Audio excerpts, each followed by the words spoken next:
Dear friends of Spiritism Today, welcome.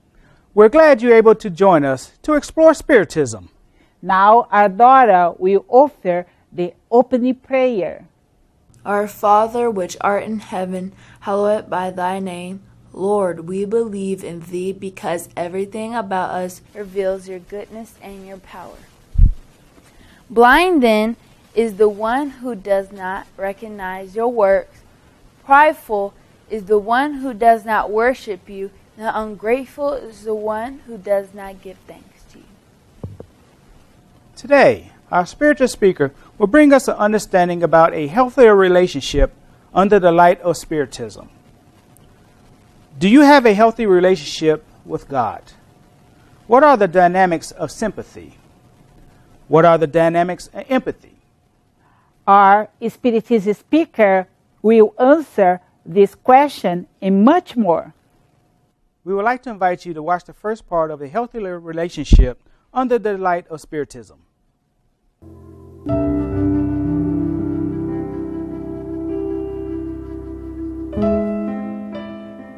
And we're going to talk about relationships. And it reminds me of the Indian philosopher and spiritual philosopher, Krishnamurti, who once said, we cannot understand ourselves if not through our relationships. Wow, how powerful it is. So, but to feel his words and the wisdom. So let us now, if we may, close our eyes for 1 minute and try to define yourself in 3 words, who you are. Not to me, to yourself. Close your eyes.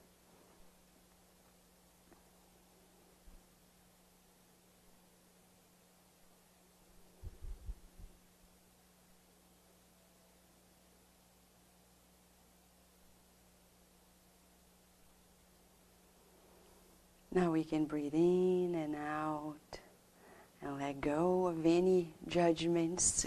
These are just practices on feelings. To talk about relationships, the reason why the SSB chose this workshop in November is, of course, because we're around the corner of Thanksgiving, right? Yeah, and Thanksgiving is all about relationships. Nations' relationships, this country and its relationships is the time when many go back to their families, visit their loved ones, or get in touch, or make a phone call. Finally, people remember that they have relatives and they have to do something else, or some really want to go back to the roots of Thanksgiving. It's still very controversial. Historians say that some people think that the first Thanksgiving was in 1621, but we're not sure about it. And it's when, people got together with the Native Americans and they really reconciled in so many ways. But, the official Thanksgiving was actually proclaimed by the first president of the United States, George Washington. And it was in October 3rd, 1789, in New York City. When he was there, he wrote a beautiful piece talking about the true meaning of Thanksgiving in the United States. And I guess few people know about it. Maybe few people have heard about the fact that when he put it together and nationally they formalized this date as a Thanksgiving Day for the United States, there was a much higher purpose than we can ever imagine. And this is just the second paragraph of his proclamation. He says, "Now, therefore, I do recommend and assign Thursday, the 26th day of November, next to be devoted by the people of these states to the service of that great and glorious being, who is the beneficent author of all the good that was, that is, or that will be." Meaning, God.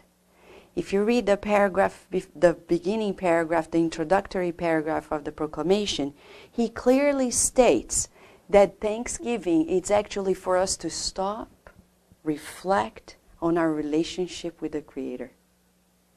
Although the Founding Fathers clearly wanted to separate state from the church and vice versa, they wanted us to cherish the fact that we were created. And irrespective of denominational churches and religions, that was a day when, nationally speaking, he was asking us to spend time reflecting on the meaning of our lives, why we're here, why we were created. And I guess people barely know that that's the main reason why this day was actually a national day to cherish the relationship with this great and glorious being who is the beneficent author of all the good that was, that is, and that will be, or that will be. So in that regard, our first relationship to analyze is ours with the Creator. How are we doing in that regard? Is our relationship with our Creator a healthy one? Or are we often the children who are spoiled and are saying, I want it, and He doesn't give it what we think we need and want, and then we're like, I don't believe in God anymore. Bad boy. And we tell God, bad father. And like children nowadays, it's amazing. They kick their parents. My goodness, at my time, I was not allowed even to think of that. But nowadays, it's unbelievable. Parents barely have authority towards their children. And they barely understand that major relationship. And talking about God, we ask ourselves, is it important really that we live among other people? How important is our social life? Are we actually social beings?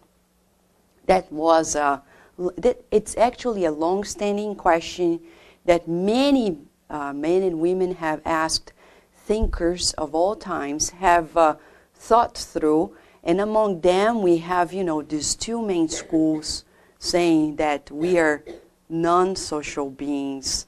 And, if we go back to Thomas Hobbes in England, he was one of the philosophers that said, we are not to live in social life, in society. We are actually forced just for survival. And the opposite is when the French Illuminist, Jean-Jacques Rousseau, brought to us the idea that actually we are social beings. And somewhat, when we don't understand the relationships, we may be influenced by, society as a whole. Well, did Kardec ask this question? Yes. If we go to the Spirit's book, we're going to see that at the beginning of the chapter that talks about law of society, question 766, the spirits are very clear when they say God has made humans for living in society. Otherwise, God would not have needlessly given them speech and all the other faculties necessary for a life of relationships. So now let's take a look at this main word. So we're talking about relationship with God and the one that created us to live in society. So if we doubt about it, then we ask ourselves, why is it that we actually are born predisposed, for the most part of us, not talking about people who have disabilities, but overall human beings are prone to communicate to one another. Why? What for? To talk to themselves in the forests, meditating with whomever, with all the respect to meditation, because it's important, but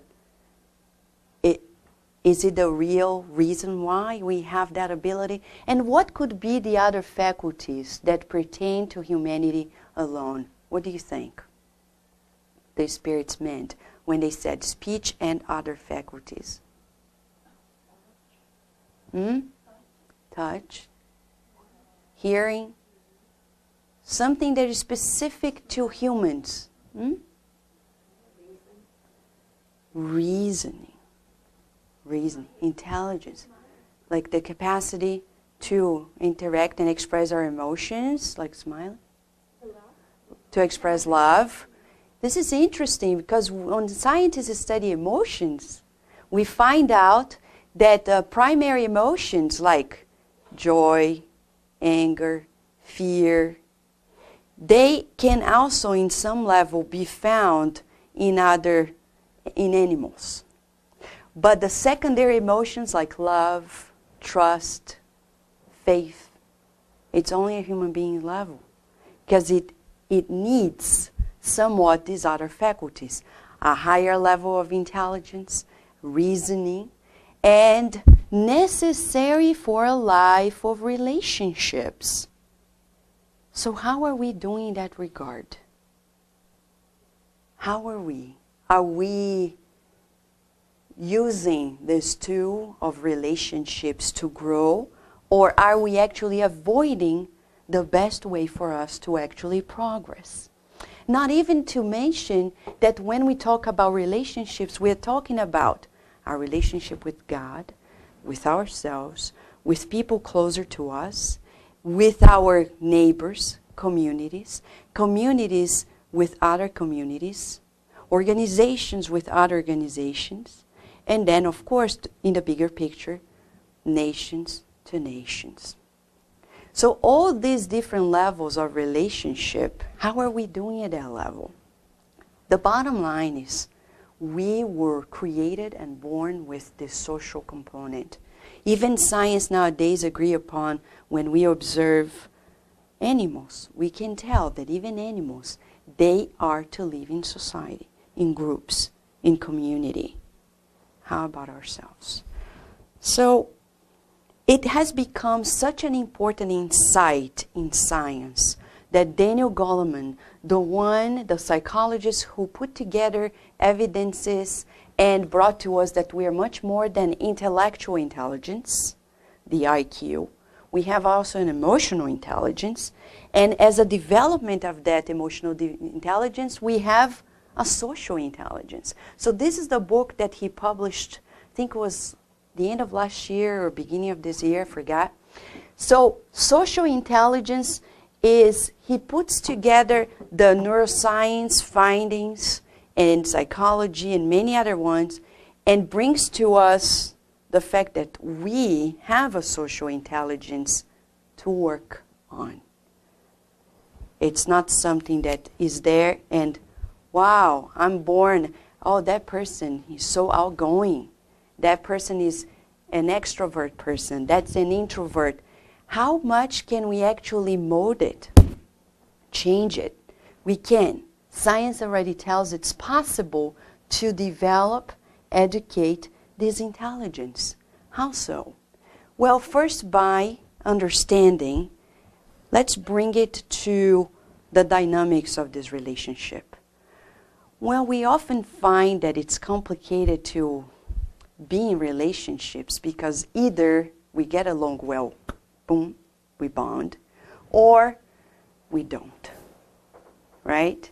More often than not, we find that it's not that easy. Why? Where do the waves of sympathy and antipathy come from? Where do you think they come from? You have your theories, I bet. Okay, so when we think that we connected, where does that come from? Where do you think that comes from? From previous lives. Is there another factor that may play a role, you think?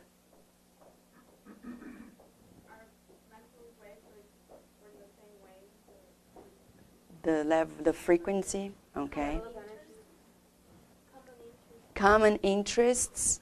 So the same would be apply for antipathy, could be previous lives, etc. Okay, so let's check, because Kardec asked this question.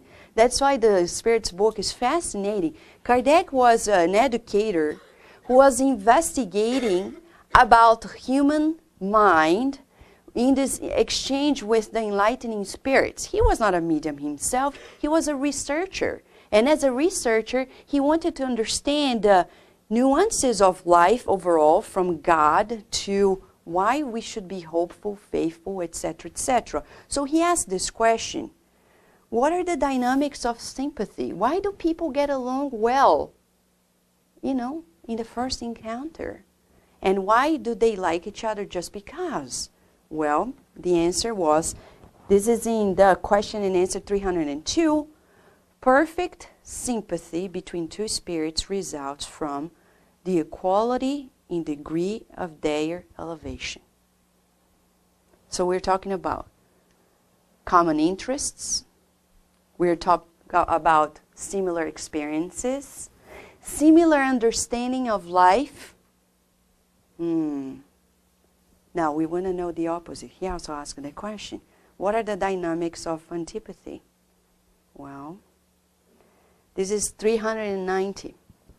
Antipathy may originate from a dissimilarity in their way of thinking, but as they evolve, these shades of dissimilarity are erased and the antipathy disappears. Believe it or not. I would say, believe it or not. Because some people say, no, no, no. This person and I will never get along well. Not in a million years. Well, because eternity is longer than a million years, then sooner or later, it will. These shades of similarity are erased and this antipathy will disappear. But this is the bottom line. Similarity in case of sympathy, the similarity in the way we think. We just think differently. That's all it is. But for that reason, wars may begin inside of us, because sometimes we don't agree with some remainders of previous lives, personalities that we have inside. How many people live in this constant inner war with themselves because they have these impulses that come from previous lives' conditionings. And they look at themselves in the mirror, I don't like you when you do it. And you start a war with yourself. And many people sabotage their lives. Sabotage their happy moments because they think they don't deserve any better. And they are in this inner war. Not to mention the war we start in our own families. Because we don't think alike. But the question is, are we supposed to think the same in everything? And if we don't, are we supposed to create a disturbance inside of us or in a relationship or at work? At work, we're proposing a project. If our boss doesn't like it, are we going to be mad? Why? He has the right to think differently. He has the right. And we have the right as well to think differently. We can take, time to work. If this is true, that over time, we may erase differences. So here we find the first tip for a healthier relationship, which is time. Time. I don't know in English, but there is a saying in Portuguese that if, each drop of water, on a stone, sooner or later, is going to mold it. Yeah, so it's just like, little by little, little by little. And then people start getting, more similar in those ways. Well, we'll talk more about it as we get to know the roots of our relationships. As you already mentioned, there are at least, there are many, right? Yeah, but these are branches of huge trunks, okay? And you see there are many trunks here, and we can tell at least 3 major ones. And basically, the roots of our relationships are in the level of our progress, where we are in our evolution, spiritually speaking, in past lives, conditionings and experiences, and spirit influences. So let's go to the first one. Well, again, in the Spirit's book, we learn that we evolve in 2 ways, either simultaneously or one at a time. And basically it is, intellectually speaking, we grow, but also ethical, morally speaking. And when we put those forces together, talking about intellectual here, it's not only that intellect that we talk about in the IQ, it would sum up all the different types of intelligences. And nowadays there are psychologists that talk about 8 types of intelligences. Sometimes they say there are only 3 types of intelligences. One that is intellectual, another one that is practical, and another one that is more related to the virtuous part of us. No matter how we name it, we know that a combination of intelligence and our moral, ethical force inside is going to drive us to progress. Inevitably, we're destined to progress. And we go from imperfect spirits, which are influenced mostly by matter, and that's why we're still working the power of our mind, because we haven't mastered yet. Majority of people in the planet belong to this, to this understanding that we're so much influenced by matter that when we have financial problems, it feels like we're dying, because matter is very powerful, still over our mind. That's the reality. And then when we get sick, some people get desperate. Whether spiritual leaders, when they get sick, for them it's because the body is not us. What is the body? The body is the most precious asset, and we would say in kind words, it's like the best pet we could have.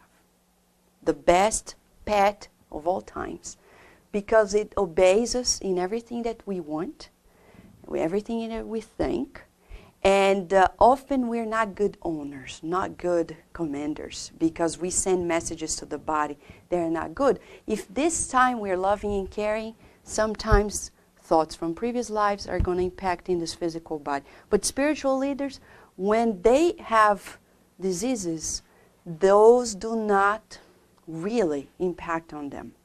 We have great stories of mediums, for example, who used to live. I know the stories because I come from Brazil, and in Brazil we know these spiritist mediums, and some of them were totally impaired.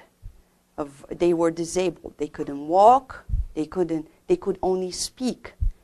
And they were so fantastic in their spirituality that they were brought in this big bed, mobile bed, through different cities, different states, to give talks to people while in bed without being able to move a finger.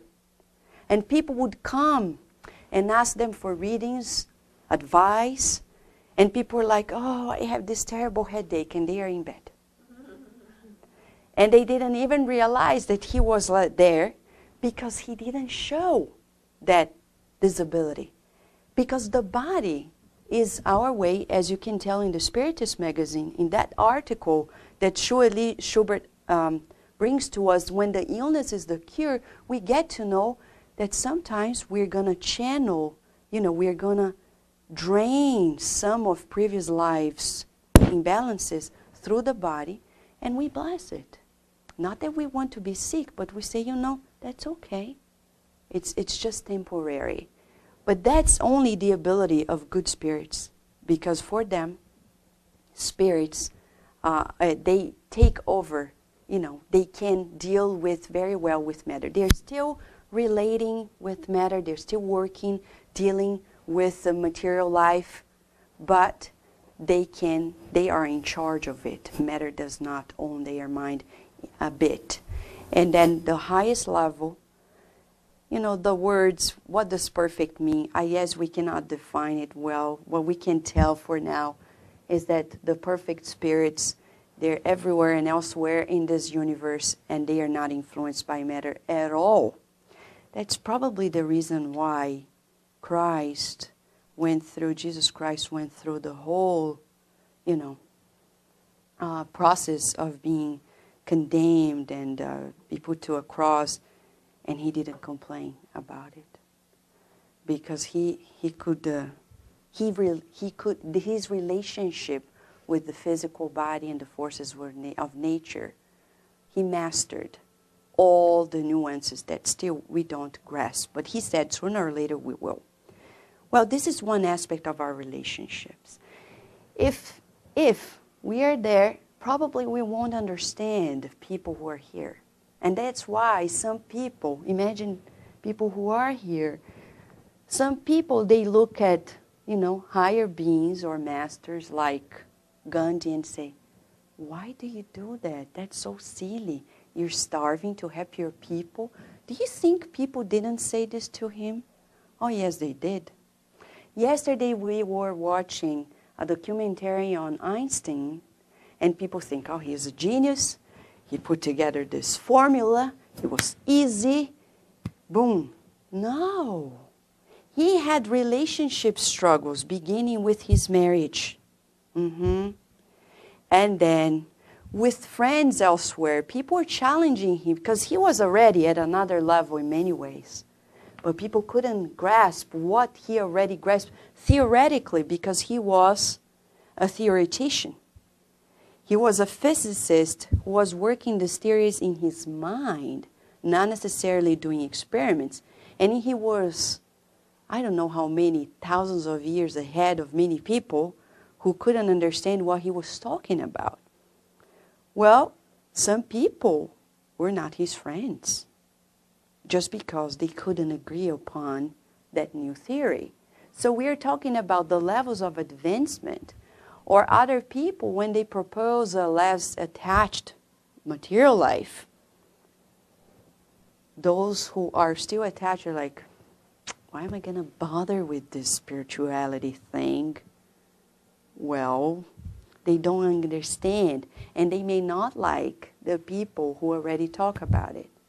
And we see this in the books by André Luiz, the spirit doctor who came through the medium, the Brazilian medium Chico Xavier, and said, how often the enlightening spirits, when they have to come and help us, they have to diminish their light, which comes naturally from the level of their involvement, not to frighten and scare the ones at lower levels. And I also read that he was also kind of devastated or very sad that what he created was used to kill, then other people use it later to kill many people, something like that. I think I read about it. Okay, yeah. So basically, yeah, we need to talk about it in details. But basically, the higher evolved spirits sometimes and often they are not understood by the lower ones. And but the contrary doesn't exist, because the higher we go, the more understanding we are. So that's one of the things that may impact in our relationships. But the reality is that people often think they are above everyone else. And make many problems happen. And usually we have a rule of thumb here. You can tell who people are by how fruitful their lives are. So if I'm talking about someone who has, long history, credit of great works they have done, and I don't, who am I to judge that person? So basically the rule of thumb is, if I want to know who am I relating to, I just say, you know what? That person is not perfect, but very likely is ahead of me because the works he or she is doing is much ahead of me. I haven't got there. I remember once, and this is in Spiritist movement, once somebody came to me and said, it was somewhere else in Brazil. I was talking to friends there, and they said, Vanessa, I don't like that center, because, I don't like the president of the center. And, they're just coming to the Spirit, just to see that human relationships are the same everywhere. I don't agree the way he dresses himself. I don't agree that the way he speaks about Spiritism. And I said, okay, so what are you doing? So you're there, you come, sit, and judge and complain? Are you doing anything better? how can you actually judge? Unless you propose yourself to do something better. And then you're not going to bother with those features that maybe don't resemble what you like, but are probably you're doing much more, so you're not even going to bother with those little things. So this is something else. About the old patterns too. Many times we're not going to get along well because of previous life's conditionings. This is one of the books, The Messengers. We see many different cases in which people tell that, you know, how they got along well with people or not because of their similarities. And at the end of the book, there's a funny case. I mean, funny. A part of the case is funny. This guy is dying. He's in the hospital bed. And he was not very spiritual. He didn't have any belief. And he was, you know, he didn't have self-discipline, morally speaking, emotionally speaking. Of course, when he was struggling, he was like in a coma. Luckily, we all have loved ones. No matter how good or bad we are, we always have loved ones in the spiritual realm as well. And his mother, she had some credit. She asked for assistance to help, you know, the discarnation of her son.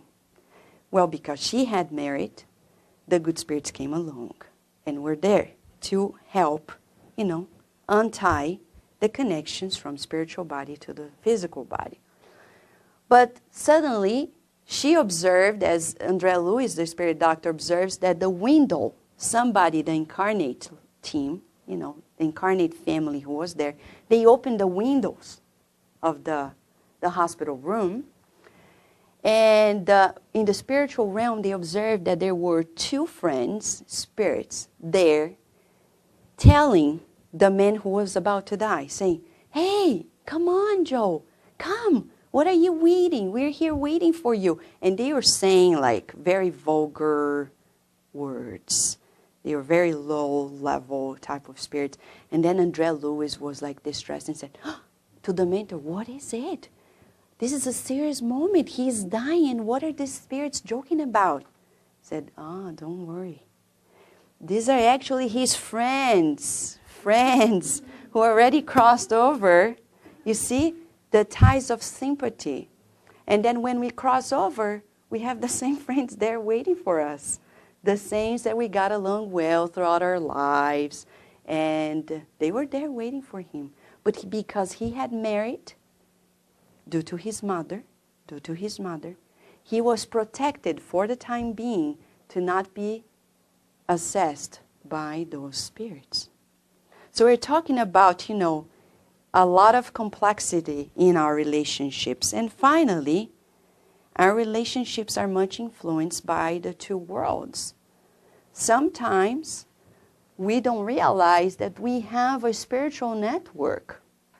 We have a physical one, friends in this level, and we also have, as we just mentioned, this network in the spiritual realm.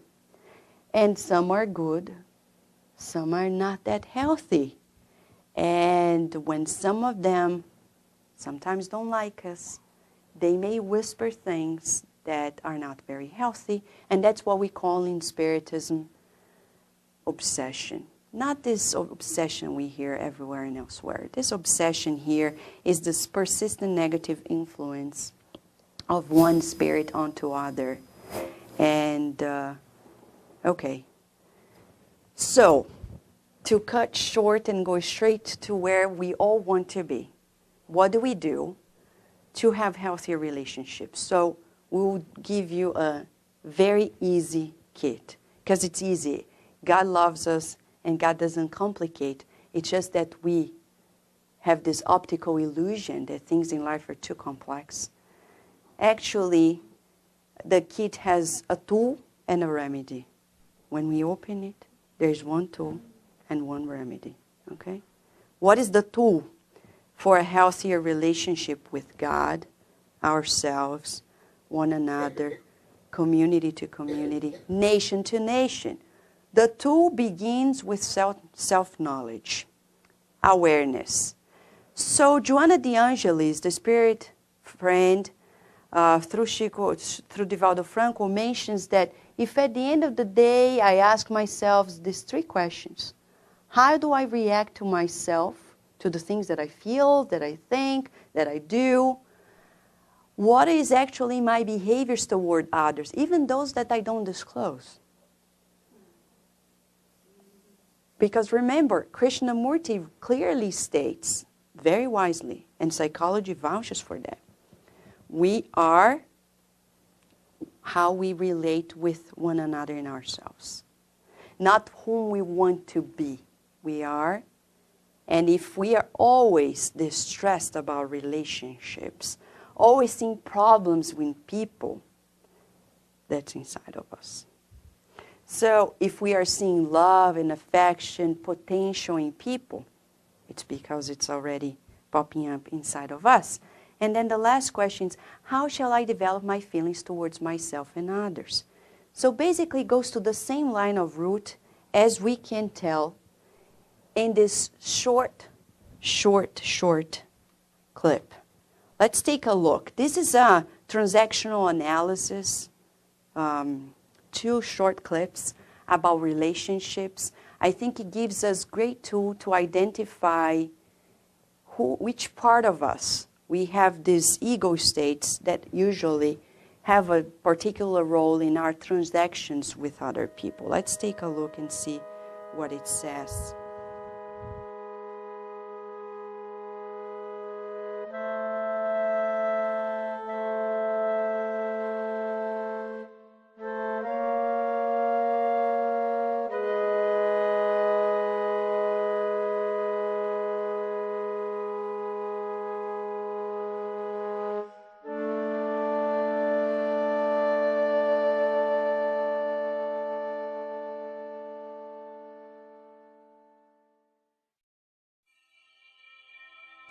According to Dr. Byrne, each person is made up of 3 ego states. These states are parent, adult, and child. The parent ego state is the taught way of life, things that we learnt from our parents or parent figures. When a person is in the parent ego state, they're replaying recordings of what they saw their parents do or say. You should always chew your food. Never talk with food in your mouth. Birds of a feather flock together. You can never trust a man. Good fences make good neighbors. In the parent ego state, a person is either nurturing. Oops, I messed up again. Here, let me show you how. Or critical. This is the 3rd time you did that. The adult ego state is the thought way of life. In the adult ego state, a person is not playing back any recordings. They are in the present and thinking logically. It's 1:30. I think we're going to be late. The goal of transactional analysis is to help us to be in the adult ego state at all times. It's not difficult to achieve that state with a proper understanding of which state is being hooked in us and in others. The child ego state is the felt way of life. In the child ego state, a person is playing back recordings from their childhood. Why do you always blame me for everything? Mostly raw feelings. Why me? Why always me? Isn't there anybody else in this department who can answer the phone? At any point in time, a person can be in any of these ego states. A transition can happen in a split second, triggered by an event in the present. A person may react differently based on which ego state is hooked. Have you seen my watch? Why don't you keep your things in their proper place? No. Why do you always blame me for everything? How we may, in these states, interact with other people, and when they are successful and when they're not, okay? So let's see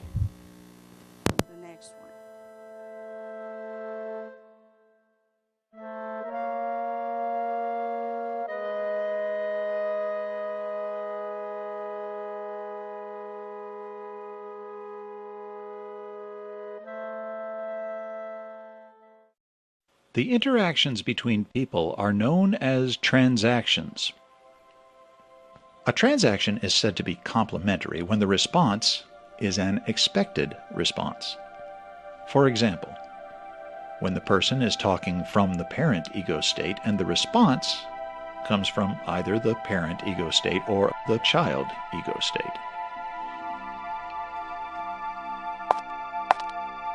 Bob, you're late again.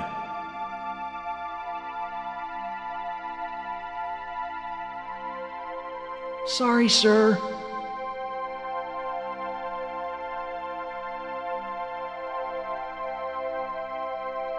Did you hear about his wife?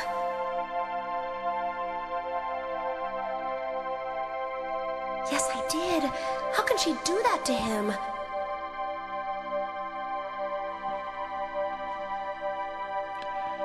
A transaction is also complementary when a person is talking from the child ego state and the response comes from the child or the parent ego state.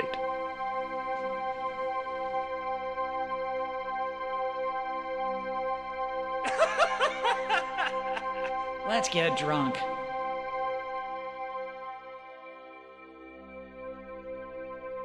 Yeah, let's have some fun.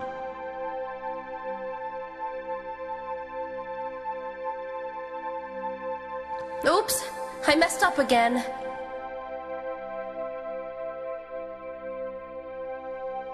Here, let me show you how.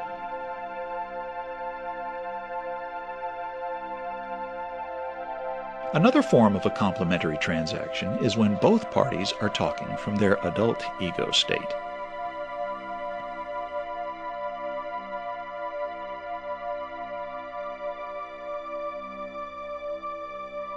I think we're gonna be late.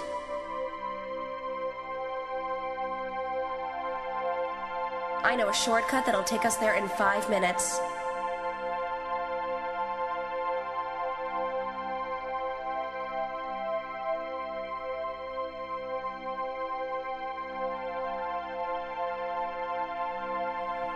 Problems happen when transactions are not complementary or crossed. For example, a person says something from the adult ego state, but the response comes from the child ego state. Have you seen my watch?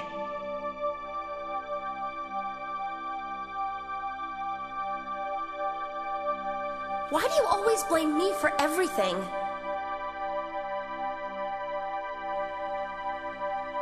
Another example of a cross transaction is when a person says something from the adult ego state and the response comes from the parent ego state. Have you seen my watch?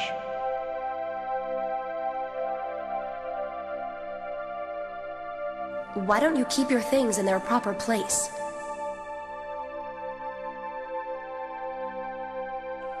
A transaction is also crossed when both parties are talking from their parent ego state, but they're addressing each other's child. Wow, that doesn't sound right. There must be a way to fix that.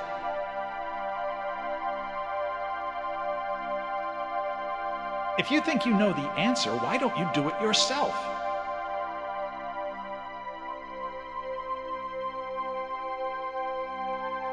Why don't you keep your things in their proper place? Well, I did, but then you put it somewhere when you cleaned the house. Can you at least help me look?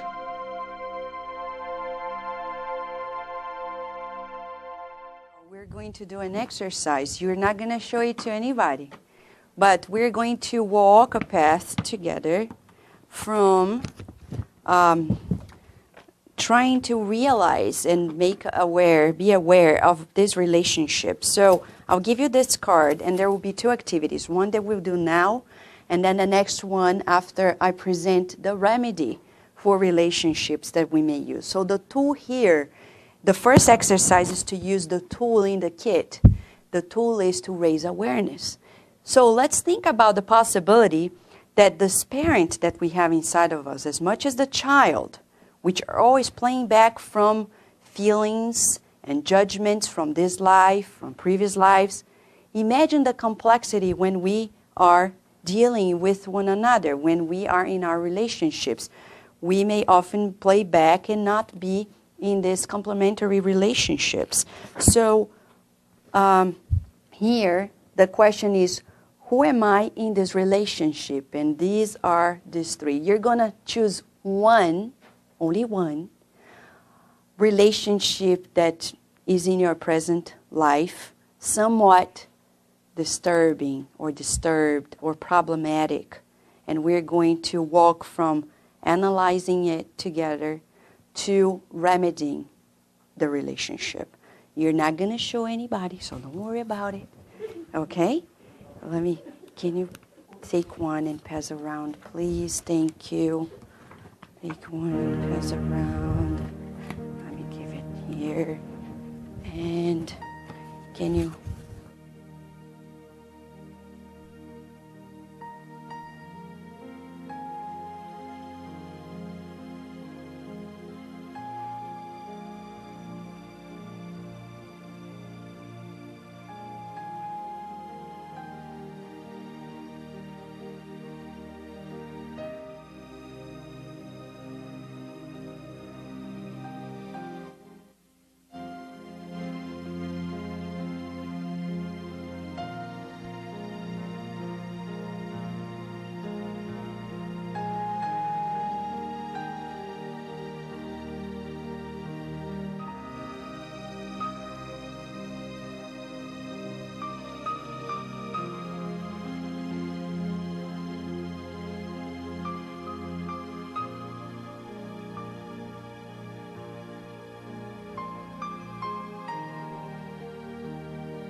Think about characterizing if often you were playing one of them. It may vary too, but at least you identify some of the most problematic conversations you have with this person. Try to characterize where are you coming from in that relationship. Are you being the parent? And where is that person coming from? Is that person playing the child? What type of child? It's not a problem which state we're going to be, as long as we are complementary in that relationship, everything's going to be fine. That we have this, from this point of view, we can present this parent ego state, or this adult, or the child. It's important for us to be aware of what they are. The parent ego state, if we expand into the Spiritist concept, when they say behaviors, thoughts, feelings copied from parents or parent figures, now imagine, we have been parents in previous lives, we were. If not in this life, we were. Or sometimes we were, for example, think of a judge, someone who is playing that role in a previous life. Maybe in this life you were not, but you were. So it's very strong, that parent ego state inside of us. And then we may display often in relationships, and sometimes they are successful because sometimes the other person comes willing to be parented, sometimes even in a critical way. Some people, they like that you say, do this, don't do that. And that's going to be fine in that relationship. But some other people may not like it, because either they are coming with a child that is needy, and it's like, oh, can you please nurture me? And if the parent is not nurturing, we may feel like, I don't like that parent. That parent is too critical. So it's always a matter of fitting in that relationship. But to do that, we need to step back and identify. Identifying the adult. The adult ego state is what more commonly we say nowadays. It's these behaviors, thoughts, and feelings which are direct responses to the present. So I think it's snowing. I think we need to go to do groceries. I think this is happening. So it's always this present. It's not something that we're claiming from the past. It's not a worry about the future. It's always in the present. So that's the ideal state we want to establish in more mature relationships. And then the child ego state is the ones that we are replaying from either childhood or the child from previous lives as well. When people, again, you know, they need either to be nurtured or to be molded by the more critical parenting in a way, okay? So then we can evaluate if our relationship's not working well, because if the person who is coming to us is presenting him or herself as the adult, and then we come, you know, from the child or the parent in a non-complementary way, it's not going to work. Dear viewers, thanks for being with us.